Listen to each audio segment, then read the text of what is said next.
you're selling first quarter business and beyond.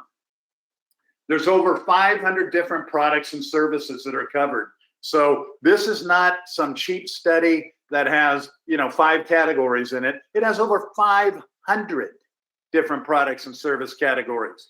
And when you're using that data with the Pulse sales tools, you're going to be able to make these one sheets that you're going to see here. That is a great way for starting the ad buying conversation. In other words, it's going to give you great information to be talking to your clients and your prospects.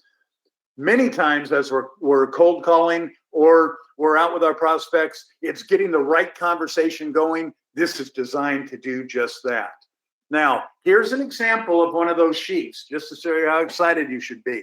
And by the way, these numbers change by your market size. So you're going to be asked, what is your market size when you sign up for this and what you're able to do?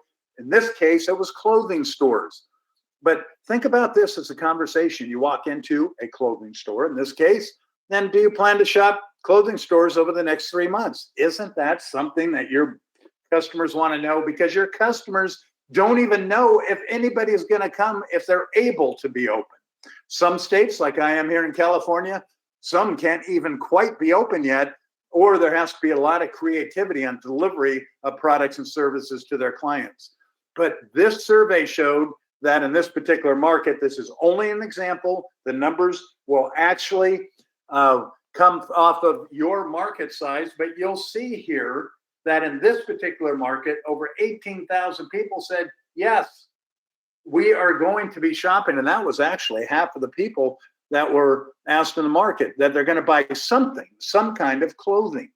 Is that important? Yes, because instead of going in and talking about how wonderful your station is, we're now saying, Mr. and Mrs. Advertiser, your market is terrific. Look what people are planning on doing, and we can do that for you. And so what a great conversation starter. And as you'll notice, not only the main story and the big number there has to do with clothing stores, but you also have an opportunity to see on outerwear, how many are buying? 1,900 households. Scarves, women's shoes, handbags, women's apparel. This single sheet is incredibly powerful, and it can be yours free. So make sure you take advantage of this local broadcast sales research, and you can thank your State Broadcasters Association for allowing LBS to be a member service for you. But this is powerful stuff. I'm going to tell you, I've been around selling local advertising a long, long, long time, as you know. This is one of the most simple ways to get the conversation going in the way that you want it to go. So take advantage of this. Go to Local Broadcast Sales website. That's www.localbroadcastsales.com. And when you get to the site, you'll see there's an LBS research button on the top left. Click on that or contact Eric Moore at localbroadcastsales.com. That's Eric Moore at localbroadcastsales.com. And remember, for 60 days, you can use it for nothing. No obligation on your part. This is just a door opener for you, and it's a way to make things happen. You all enjoy this, and those of you that are already using this know how effective it can be. One of the other things that is very, very popular on local broadcast sales is the BEST program. The BEST program was originally designed for broadcast essentials for selling today. You know, it's interesting, when we started this, it was really meant to be for new sellers. And then all of a sudden we had stations going, we want our entire staff to go through this program. It's great. And so this, again, if you are a local broadcast sales subscriber, you actually have this for free. And what it is, it's a program for 25 working days. You'll get an email, have 3 special videos to watch. It'll take you less than a half hour, but it will discipline you with great things on how to close sales, how to make cold calls, you name it. It's pretty well covered in this. This is a great program and easy enough to do. You just, again, you can contact Eric Moore at Local Broadcast Sales if you want to get signed up for the Broadcast Essentials for Selling Today, or you can go on the site and type in BEST, and that'll show you the easy way to get signed up. It's simple, it's near harmless, and you'll be glad to do it. And we're glad that it's available for you. Remember, that's the best essentials for selling today. And veterans, some of us have been housed up some. It's good to sharpen up on those broadcast essential skills. So that's one advantage you could take if you'd like with the LBS program. Now, when it comes to our program today, now our speaker is going to pique your interest. You're going to have questions on the top right hand of your screen. You're going to find that there's something that looks like what's on your screen right now, and you can type in your questions right there. Mike has graciously agreed to stay with us and answer all the questions that come in.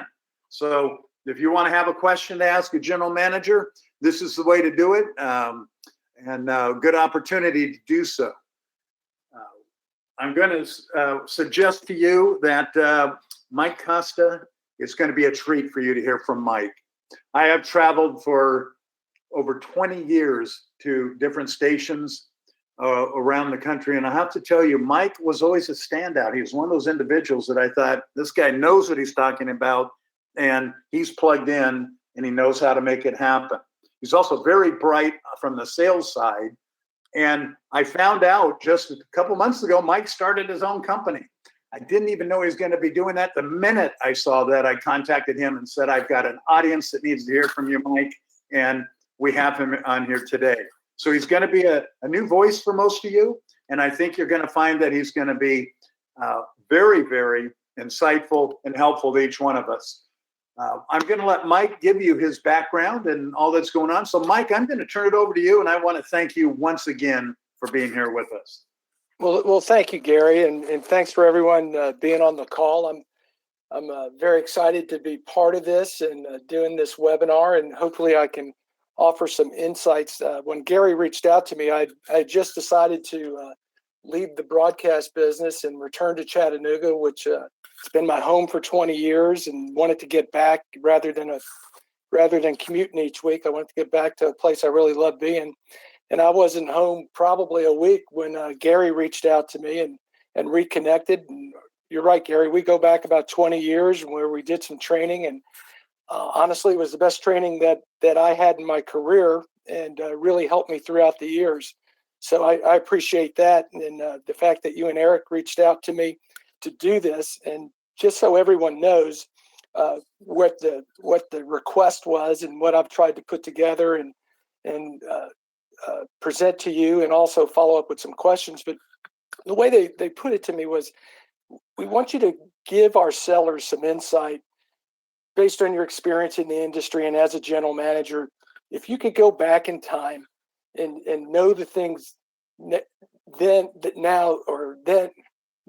what you know now, then how would it help you? How can I provide some information to you to not just be a better seller and more successful account executive, but what if you eventually want to be a sales manager? What if you eventually want to be a general manager?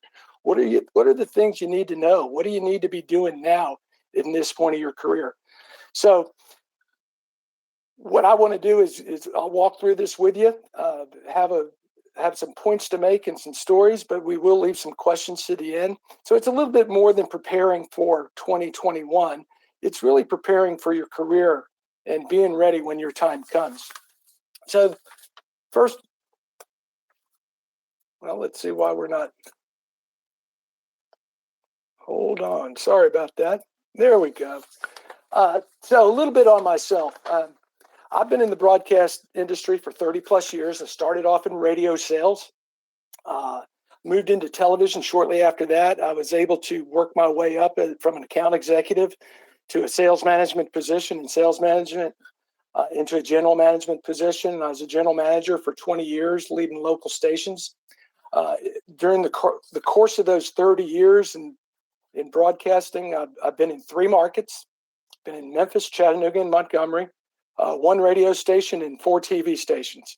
I'm fortunate that I didn't have to move around a whole lot. Been active on industry boards. I'm a past chair of the Tennessee Association of Broadcasters. I served on the Alabama Broadcasters Association. And most recently, I became a certified trainer for Inside Edge. And I talked a little bit earlier about some wonderful training I had 20 years ago.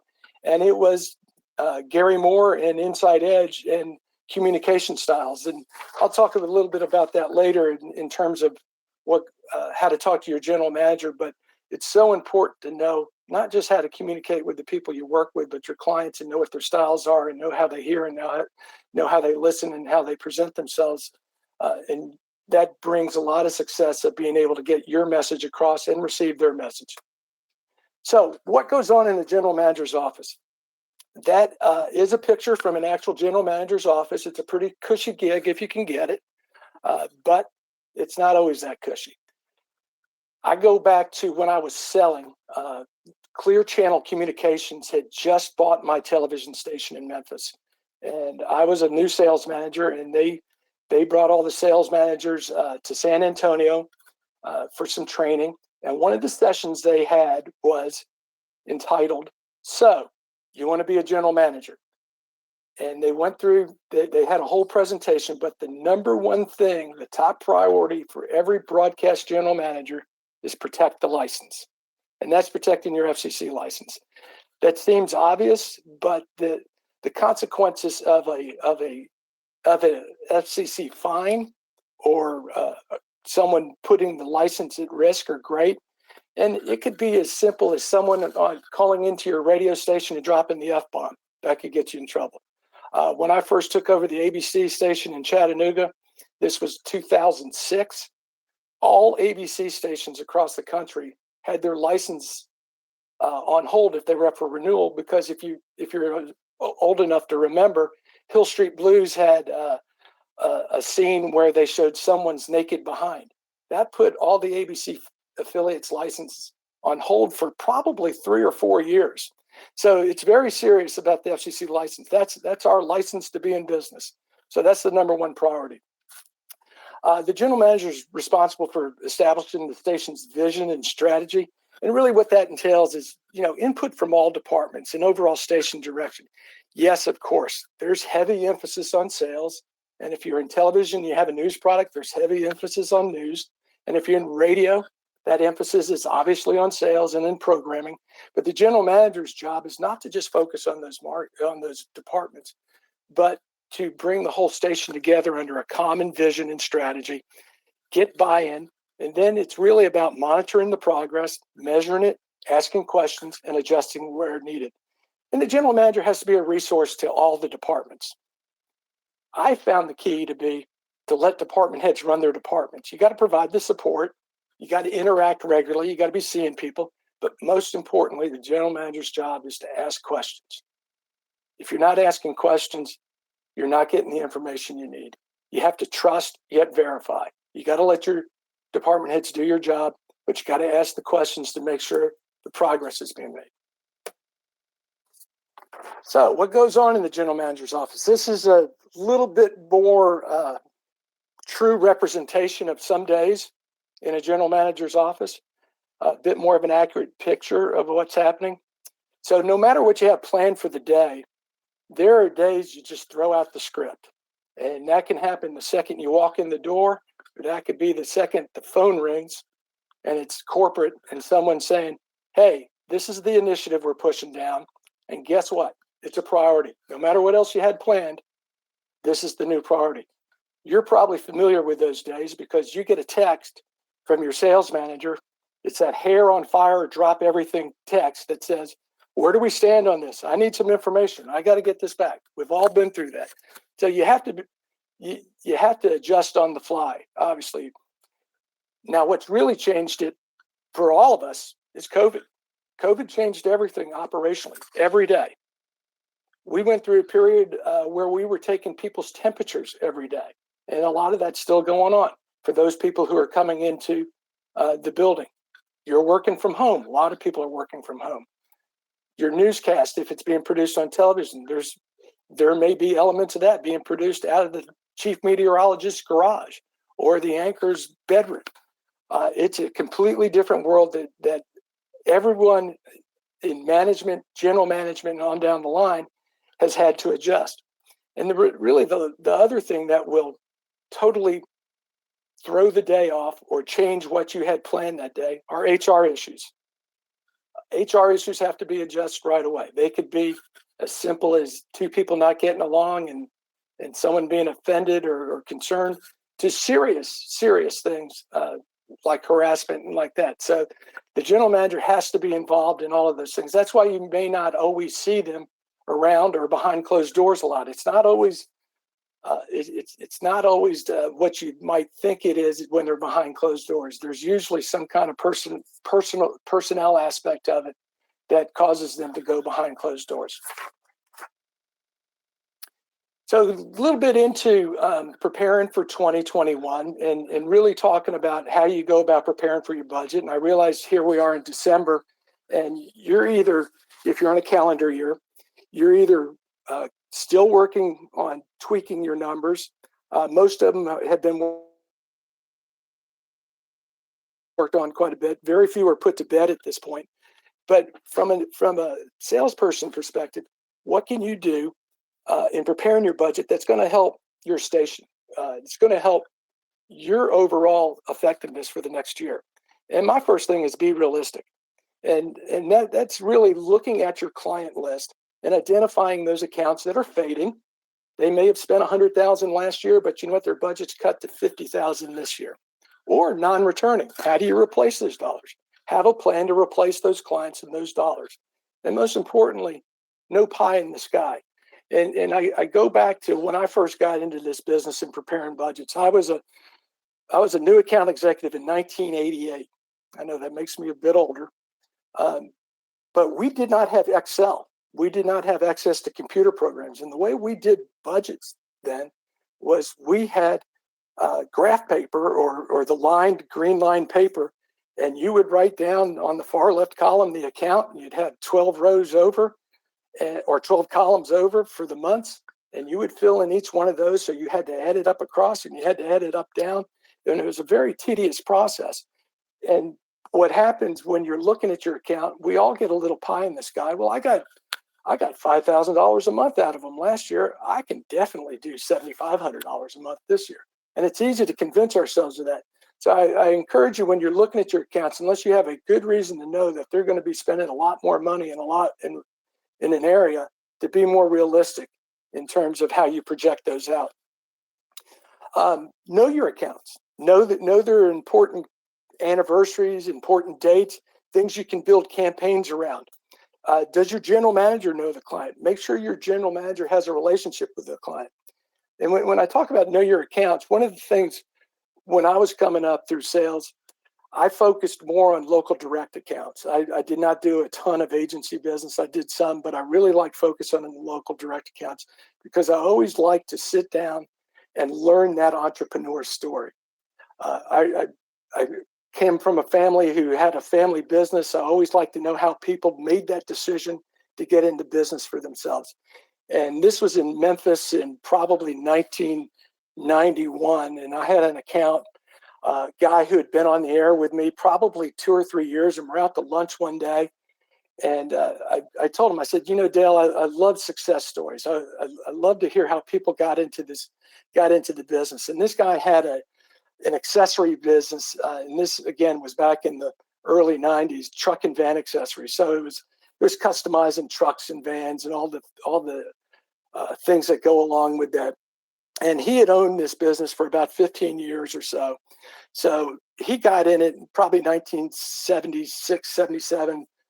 So we're out to lunch, and I said, Dale, I've been calling on you for about 3 years, and I've never asked you, how's a guy like you decide you're going to be in the truck and van business? And he chuckles, and he says, Mike, that's an interesting question, and it's a good story, and I'm going to tell it to you. And this is the truth. He says to me, I was 21 and my brother was 19. We were living in Florida, and a guy we were going to buy some weed from lived in Memphis. So we went to Memphis to get the weed. He didn't have it ready. So we had to wait 2 weeks, and we had a cheap hotel room. And I saw an ad for a warehouse worker at Truck and Van Accessories. I went, I applied. I started working there. I liked it. I decided to stay in Memphis working there, and I bought the company. You really never know what someone's story is, but every entrepreneur has a great story, and people like to talk about themselves and tell their story, particularly when they're successful.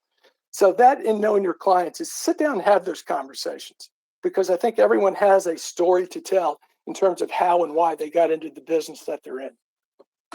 The other advice I'd give you is embrace digital. Our money, broadcast money, continues to move to digital products.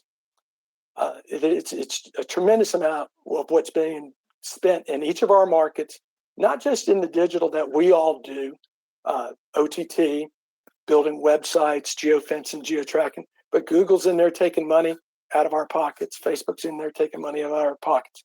So know the products you have to sell, and use that as a selling advantage for yourself. And what I mean by that is don't go out and sell the products individually. You got to bring a total marketing solution.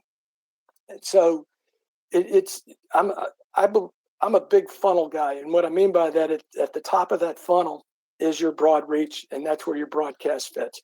But if you've got the products that fit lower in that funnel and you can bring that total solution to the client, that's the way to sell digital. So what do I think the perfect salesperson looks like? And there really is no perfect salesperson, because if there was, you wouldn't need more than one. But we all are very good at what we do. We all work hard at what we do, and we all have our unique personalities. I list at the top there, be honest and realistic.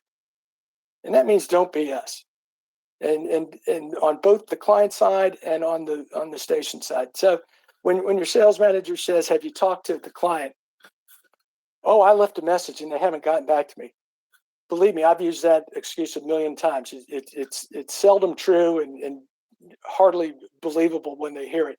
So don't be BS. Just be honest, because having good, accurate information, realistic information, is the way to go. The same is true when you're sitting down and in your weekly meeting and looking at your projections. Have a plan to hit that number and give your sales management a reliable number. Be a resource to the client. Do what you say you're going to do. If you say, I'm going to have this back to you Thursday afternoon, have it back Thursday afternoon. Clients respect that. And when they know someone's reliable, they build that trust in that. Be able to explain all the benefits of your products. But if you don't know, don't BS them. And that's twice I've said don't BS. If you don't know the answer, tell them you'll find it out and get them the answer. Again, they'll gain more respect for you if you're just upfront and honest and tell them you don't know than trying to give them a BS answer. And also find a way to get your general manager involved. And the reality is, it's your responsibility as a salesperson to get your general manager involved. It's not your general manager's responsibility to get himself or herself involved with each and every one of your clients. Help improve your team. That's a big one. We're all very team oriented because we're on sales teams.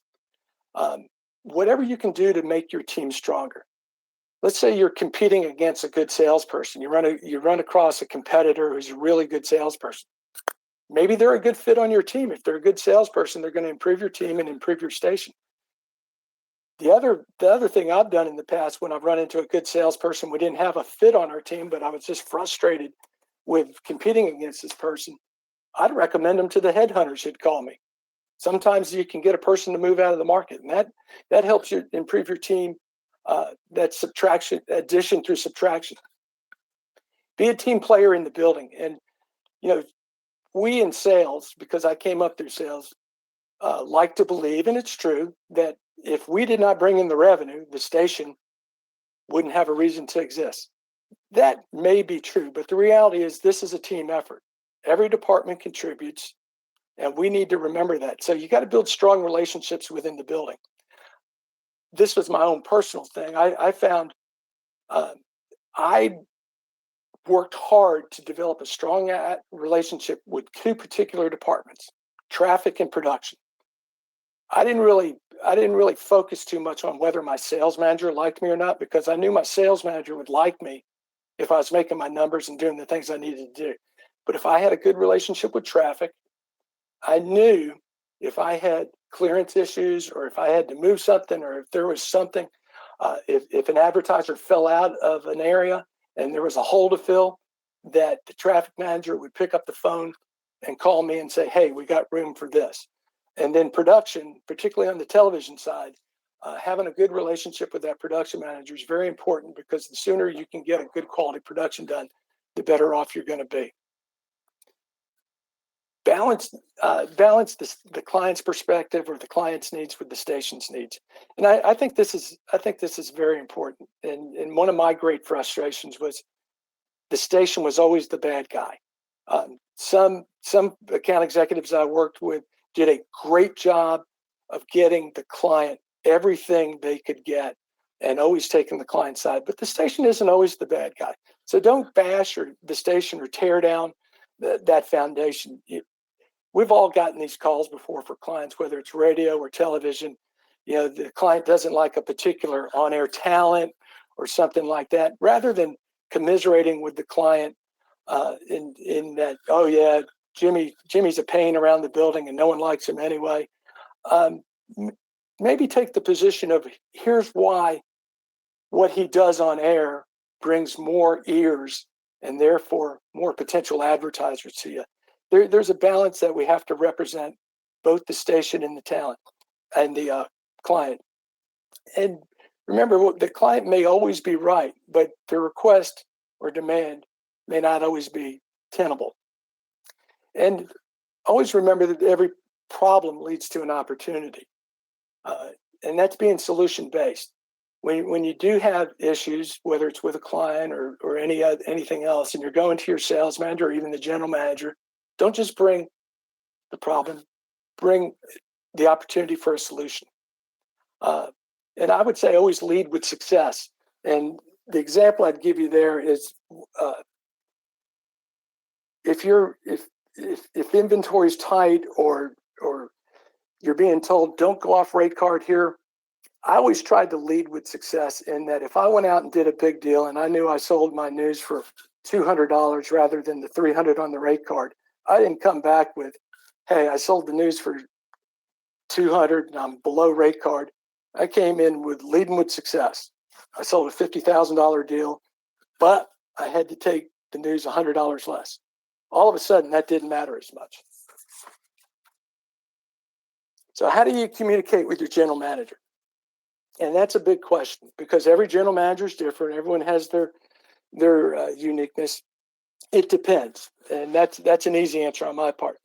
Some stations, and I liked running my station this way, was a very chain of command with the general manager. But that doesn't mean you can't develop a relationship with your general manager. I would suggest to you that bad news should always be delivered in person. Good news can be done through email or message. But a general manager, a sales manager will always appreciate a direct, blunt message that gets down to the crux of the problem and just confronting it directly. But always remember, whether it's the general manager, whether it's your sales manager, none of them like surprises. So keep that communication open. No surprises was always one of my edicts. I don't care what you're going to tell me. I'd rather find out from you directly than be surprised by it after it's gotten out of hand. One of the things I used to tell my teams was, if you're going to go out on a limb, take me with you, because when that limb breaks, I can break your fall. But if I'm not on the limb with you, you're going to be falling by yourself. Learn the communication style of those you work with. This is, I think, very important to understand who you're dealing with. Are they a people person? Are they a task-oriented person? Because they're two different really kinds of people. People, that sounds funny, are very outgoing. They like to be surrounded with people. They're expressive. Task-oriented people are very focused. They like to check things off of a list. Are they outgoing? Are they reserved? When you understand that everyone's different in not only how they communicate outwardly, but how they receive messages inwardly, it can really help you in getting things done and moving things along for yourself. And the example I'll give you is when I was taking over the ABC station in Chattanooga, I had a sales manager who was an outward people person. He was big picture. And I would do my weekly one-on-ones with my department heads. And I could say to my general sales manager, I'd say, Ted, we need to do X, Y, and Z. And before I got to Z, Ted was out of the chair, clapping his hands and saying, I got it. We're out of here. Let's go. I'm going to go get it done. And the truth was, Ted knew what the goal was, but he wasn't sure how he was going to get there. He was just assuring me he was going to get there. Conversely, I would say the same thing to my chief engineer. Dennis, we need to do X, Y, and Z. And Dennis, like most engineers, was an analytical guy. And Dennis would look at me and go, oh, no way. We can't do that. And in my first 6 months, a year working with my chief, I'm thinking, why is this guy so negative? And inevitably what Dennis would do is he would leave my office after telling me that's impossible, we can't do that. He would go away for the rest of the afternoon and come back before the end of the day, and he'd work the problem. He was an analytical guy. He needed to know each step along the way. So he would come back and he'd say, you know what? I've been thinking about what you said. And if we did this, this, and this, we could do what you want to do. And really what that taught me was I couldn't treat my department heads, much less each of my salespeople or anyone I deal with, even my kids. I can't communicate to them the same way. I had to understand the style that they communicated and that they listened in. And so when I would deal with my general sales manager, I was very big picture, very enthusiastic. When I would deal with my chief engineer, I would tell him what I wanted the end product to be, but I would know that I also needed to talk about the steps along the way and give him the marching orders of, I'd like you to work on this, lay out the steps for me and see if we can get here, rather than you need to get here and I don't care how you do it. So I find that communication style to be very important. I encourage you to build a relationship with your general manager. And sales managers, encourage your salespeople to interact with the general manager. Have confidence that your leadership with that AE is going to represent you well. Because when AEs and general managers have a good relationship, that benefits the clients. And don't be intimidated by the general manager. And I really want to emphasize this. It really wasn't that long ago that your general manager was in the same position or that you're in and just like you. And most general managers want to be a mentor. They want to take an interest in people building their careers.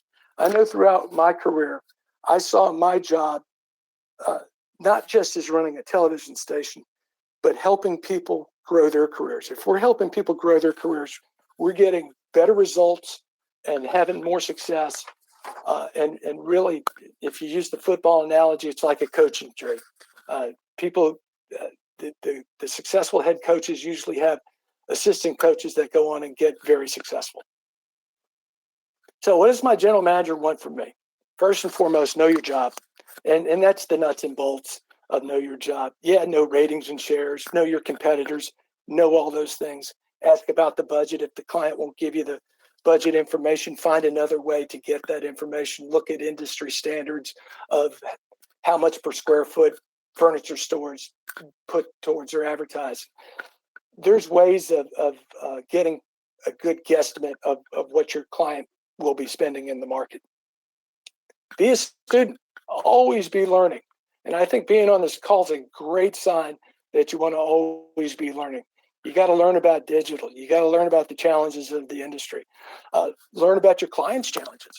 Educate yourself. There's an article came out today about Nielsen changing the way they're going to be reporting ratings, going to impression-based. Those are the things we've got to be on top of all the time, because it's not just important for your client, it's important for the station, it's important for your career. Represent the station well at all times. Remember, you're always a representative of the station. So dress the part. COVID's here. A lot of us are working at home, but it really doesn't give us license to not look professional.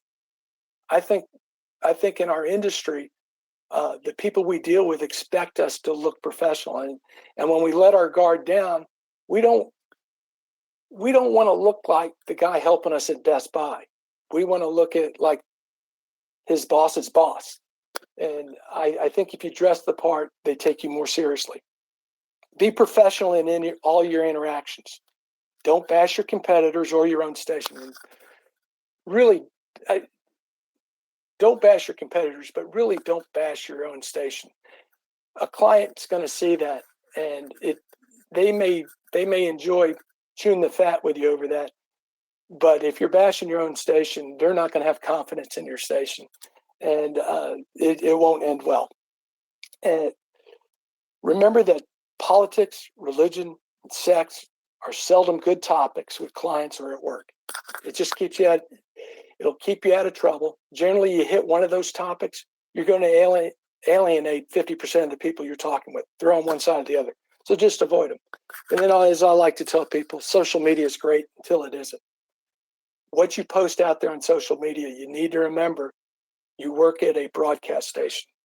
And whether you're in sales, whether you're on the air, wherever you are, people will tie that back to your station. Your station's in a very high profile public position, and therefore you are. And I would encourage you to think like a general manager. What's in the best interest of the station? And be ready when your time comes. The last thing, get your general manager out. Remember that generals want to talk to generals. And that's not just getting them out to the big regional accounts. I always like to get out to the small local direct accounts. And it's very important because, one, they don't get the attention they deserve. And two, when you bring your general manager, I think it sends an important message to them that the station's very interested in them.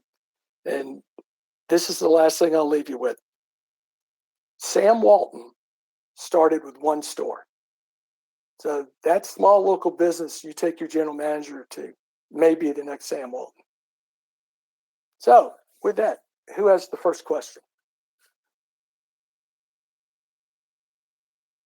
Well, Mike, thank you very much.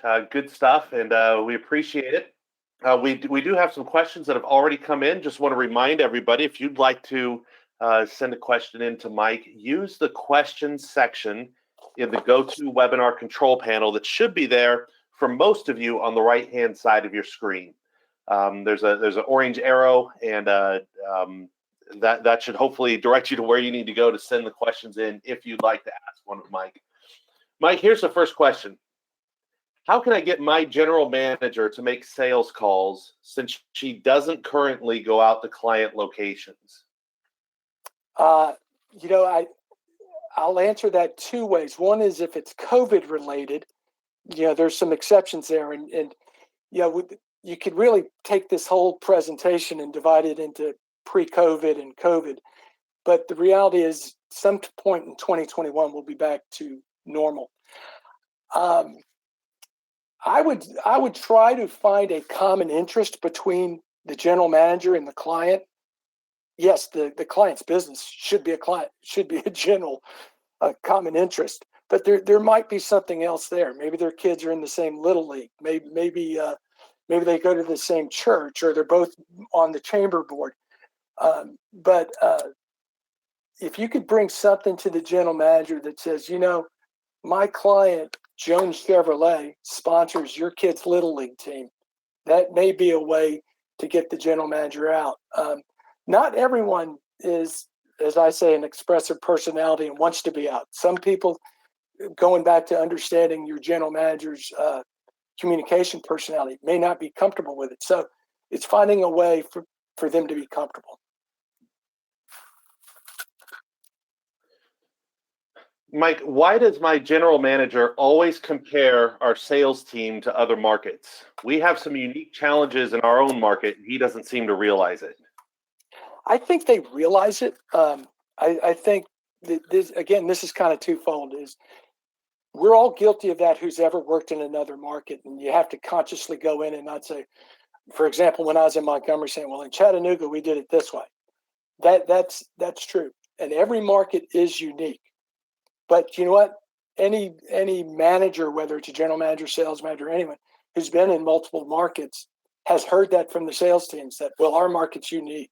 Yes, every market's unique, but there are some consistent truths. So I would suggest maybe take that with a little bit more grain of salt. From the general manager standpoint, they have to be more cognizant that there are uniquenesses. But from the sales team's perspective, a lot of the same issues, just in different forms, maybe at an elevated level or less level, are pretty consistent through all markets. Great. Mike, I have worked at 3 stations the past 15 years. In each case, the GM didn't seem interested in sales, just bottom line dollars. Is there a way I can engage my current GM without being a pest? Yeah, there is. And I think that's, again, a lot of good answers there in the terms of what you can do.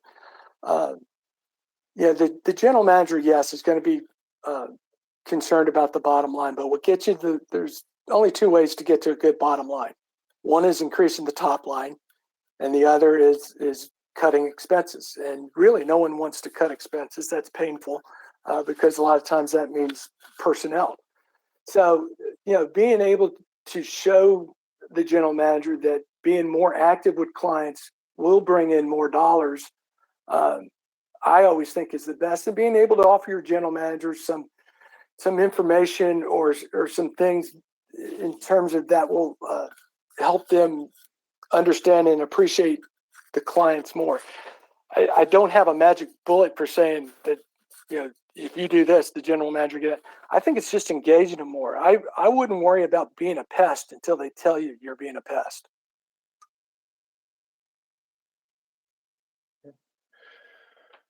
Mike, our station's GM is new to the market and doesn't know my advertisers. How can I get him exposure to my clients beyond sales calls and in the context of social distancing and mask requirements? Yeah, that's a huge challenge right now, because one thing that's always easy to do is if you're going to lunch, you have a lunch set up with the client, stop by the general manager's office, ask him if he or she's free to go. But with social distancing, you've got to look at opportunities, whether it's Zoom calls or webinars like this. Maybe there's some kind of common interest there of a management webinar that they both might appreciate, or just setting up a Zoom call between the 3 of you with yourself, the general manager, and the client. That is a huge challenge right now in the environment, but it's going to be gone. And that's where you got to start laying the groundwork for getting your general manager out there in public. And it's a matter of really pestering, for lack of a better term, the general manager with, I've got this set up. Will you be part of this? You got to ask.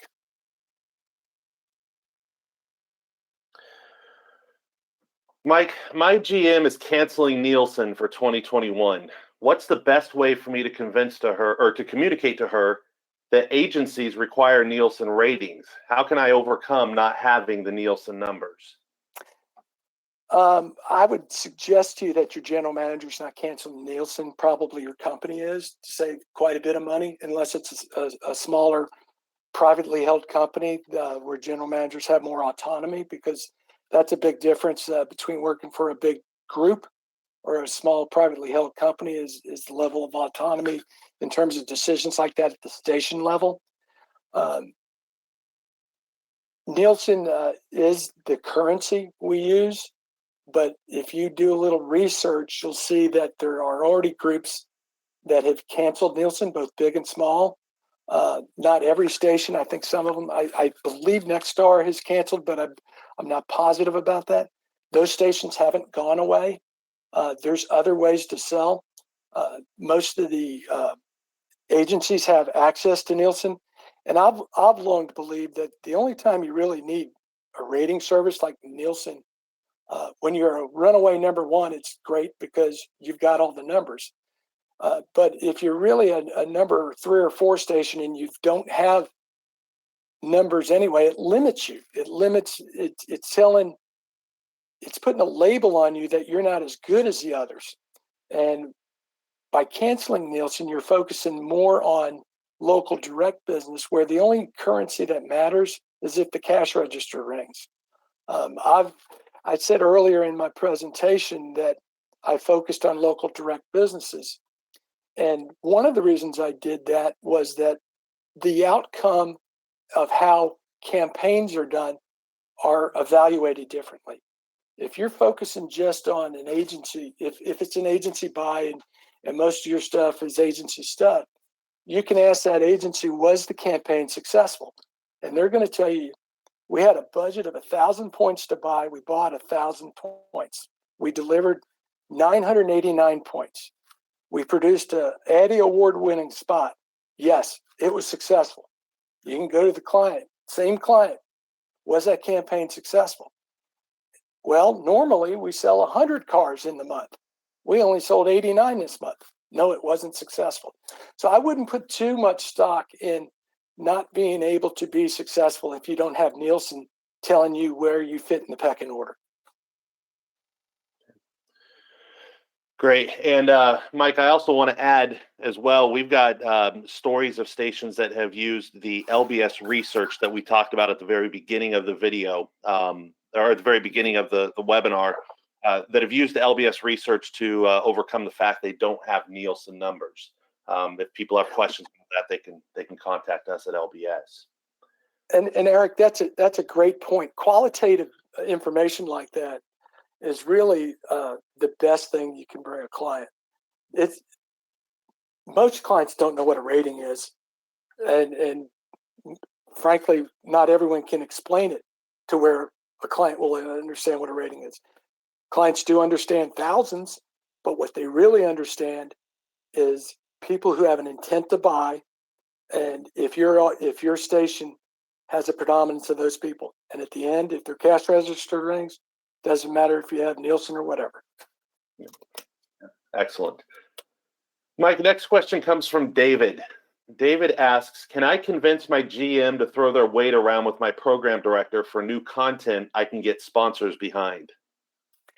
Yes. And the way you can do that is have the sponsor behind it already with an order that says, I've got an order. All we got to do is change this content. That will change it quicker than anything. That's a real quick answer to that. But the reality is it's, no department wants another department coming in and saying, you need to change this, you need to do this. If there's a reason to, in terms of being able to get a larger audience with that content, or a sponsor willing to sponsor it and it benefits the station, go back to what I said, what is in the best interest of the station? I would think that would be the best way to go about it, rather than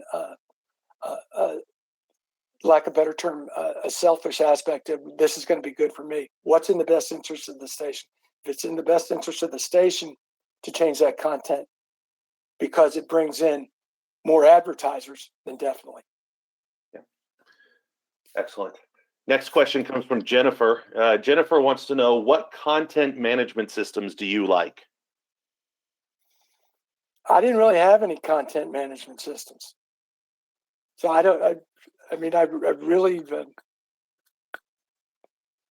really don't have a good answer for that. All right. How's that for no BS? Practicing what you preach, right, Mike? Yeah. Yeah. Next question comes from Karen. Karen says, please share more about how to find out how much businesses should be budgeting for marketing. I think that's where LBS can help you quite a bit. I'm sure, Eric, and maybe you want to expand upon this a little bit, that you guys probably have a library of some industry standards of, for example, what furniture stores spend per square foot, or gross sale, what percentage of gross sales restaurants use for marketing. Wouldn't LBS be a great resource for that? You bet. You bet. We can get that kind of information to people. Just contact us through email would be the best way to get that. Mike, next question comes from Terry. How can I get better at making sales calls on the phone when I'm used to talking to clients in person? Yeah, that's a tough one. I think Zoom is a decent fill gap measure. I would just suggest practicing. I think we got away from the phone quite a bit, particularly with texting. But now the phone is very important, because if you can't meet with people, hearing their voice and being able to read that emotion or that tone in their voice, I would just say you got to just practice it and do it more. And the more you do it, the better you'll get at it. Okay. Mike, I'm a CSD. This comes from Scott. I'm a CSD. My production staff is listening in. What is the best way to communicate with AEs and clients at the same time regarding commercial production? We tend to communicate with the client directly.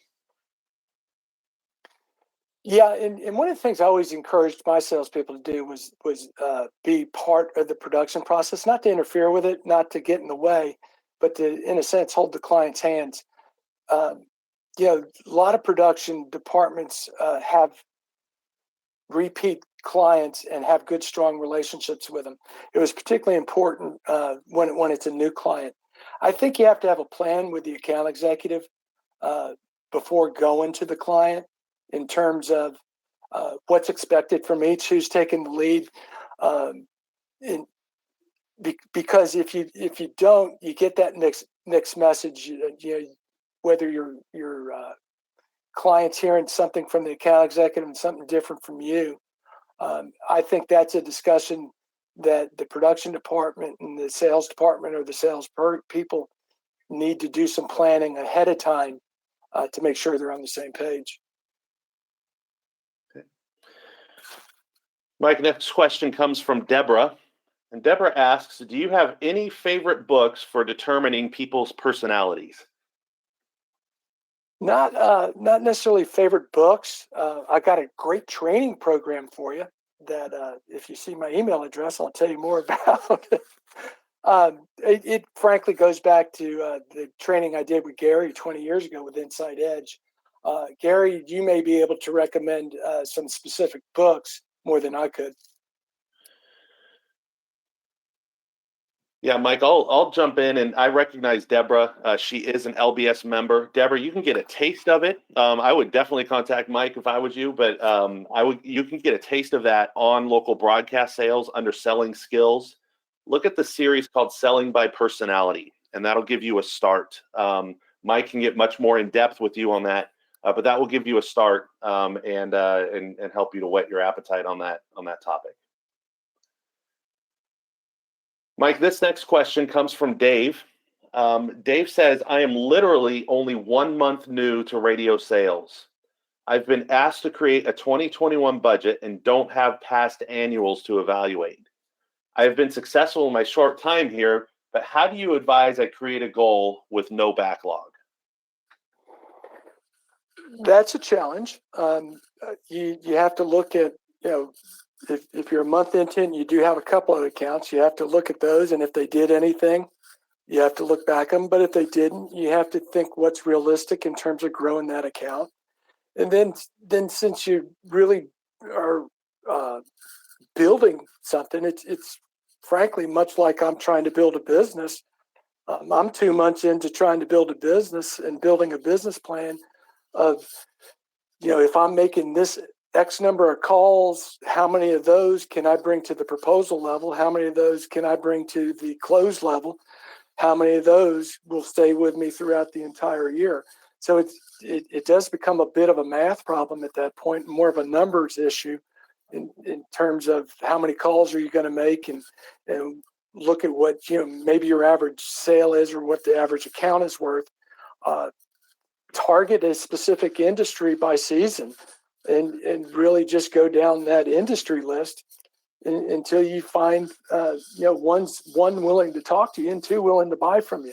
The first year or two is the toughest. I used to tell my salespeople that I hired that when we hired them, if you're only going to do this for 6 months, you're going to fail. You have to understand that your first year will be your most difficult year. And there's 2 reasons for it. Most people coming in who don't have a sales list are coming in without experience. And they're usually getting the clients that either have vowed to never advertise on the station again, or have fallen out for some reason, or are fading. And so these clients have had probably 2 or 3 different reps from your station in the last 2 years, and they're not going to buy from you for at least a year because they don't know if you're going to be there. So you've got to commit to that year and do everything you can to convince them that you're going to be there and you're trustworthy and you're reliable. Then if you can do that and build your list, you'll find years 2, 3, 4, and 5 is where you have the exponential growth. Outstanding. Mike, next question, the next to last question comes from Scott. Scott would like to know, how knowledgeable should a commercial production staff be regarding digital, and how about sales data as well? You know, I think for any department in a television station, it's good to be well-rounded. I think for the production department to be knowledgeable about digital is, you know, one of the biggest driving forces on digital now is video. So, you know, production needs to know all the different ways video is used on the digital platform, how video is used on the digital platform. So the more you can learn, the better, because of what makes it more well-rounded and more valuable, not just for your station, but for yourself, and could present opportunities that you didn't know were there. All right, excellent. And Mike, this last question, I'm guessing there's a story behind this. It's an inside joke. Comes from Thomas, who says you have 185 yards to an island green with a 10-mile-an-hour wind in your face. What club do you use? So I'm guessing there's a story there. 185 yards. No, I don't know the story. If I do, I'd say a club soda on the 19th hole. All right. Well, very good. Well, Mike, thank you so much. Thank you for the great presentation, for sticking around to answer all the questions that have come in. Really appreciate you doing that today and spending time with us. Thanks to everybody who's on today's webinar and who's still on today's webinar. Glad you could join us. Keep it open for the January 2nd Tuesday webinar from LBS. That'll be on January 12th. And that'll be presented by LBS President Gary Moore. And you will hear about that the same way you heard about today's webinar. Keep an eye on your inboxes or, again, wherever you heard about today's webinar. I want to wish everybody a Merry Christmas. Look forward to seeing you next month.